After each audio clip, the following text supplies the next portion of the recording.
Ito mga boss ang kwento kung bakit nagkaproblema si Koki Kameda. Ang dahilan pala niyan ay hiwalayan at sigalot sa pagitan ng Losh Bomo at ni Koki Kameda.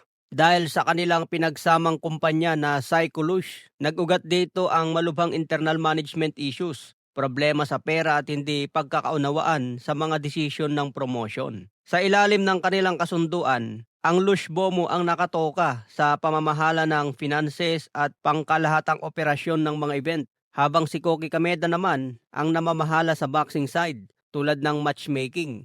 So nagkaroon niya po ng hindi pagkakaunawaan ng dalawang promoter na nagsama.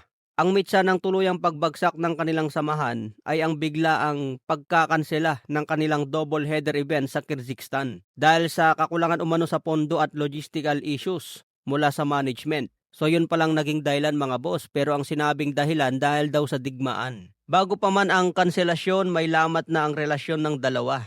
Dahil sa kapalpakan ng dalawang promotion, nagbabala ang Japan Boxing Commission. So suspendihin ang lisensya ng mga promoter na ito, lalo na kung hindi matuloy ang event kayong June 6. Pero dahil pumasok itong Abima TV, nakuha nila ang broadcast rights, kaya matutuloy na ang bakbakan ngayong June 6. So ang pinakadahilan pala nito, nagkaroon ng internal issue ang dalawang promoter na nagsanib. Pero ang mahalaga dito, matutuloy pa rin ang laban ngayong June 6, kaya magganda na si General Casimero mga boss. Kailangan patulugin niya si Luis Neri. Dahil kung matalo si Casimero dyan, nako, sandamakbak na basher na naman ang tatanggapin niya dyan. Katulad na lang sa pagkatalo niya kay Kameda na sinasabing easy fight lang. Samantala sabi nga po ni Cuadro Alas, "Let's go Master Koki. This is it. The moment has finally come. Excited and ready for what's ahead. See you in Japan in a couple of days. We're with you all the way."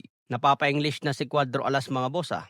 Mukhang excited na sa matinding bakbakan sa Japan. 124 pounds catch weight nga po ang bakbakan nila mga boss. Sa ibang banda, itong larawan ni Cuadro Alas na may muscle-muscle, ako po ang gumawa niyan mga boss. AI generated lang po yan. Pero kinukuha na yung larawan na yan at kinukumpara sa katawan ni Manny Pacquiao. Tignan nyo naman mga boss ang nangyayari. Yung picture ni Casimero na yan na nag-flex, kinuha ko lang yan tapos ginawan ko ng AI generated. Pero matapos ko ngang i-post yung larawan na yan mga boss, marami na po ang kumuha. At kinukumpara pa kay Manny Pacquiao. Kaya pati si Casimero mga boss napapost na rin eh. Sa ibang banda, Jesse Bam Rodriguez at Shakur Stevenson nagkita nga po mga boss. Mapapansin nga po natin, napakaliit ni Jesse Bam Rodriguez. Pero sinasabi ni Nonito the Flash Donaire na meron daw kakayahan si Jesse Bam Rodriguez na talunin si Junto Nakatani at the monster na Oya Inoue. Taglay umano lahat ni Jesse Bam Rodriguez ang tools para talunin ang dalawang Japanese fighter. Ano ang masasabi niyo mga boss? Pabor ba kayo kay Nonito the Flash Donaire? Okay mga boss, abang na lang natin bukas ang laban ni Alexandre Usyk at Hamza Shiraz. So kanino kayo dyan tumaya mga boss? Pwede kayong pumaldo dyan.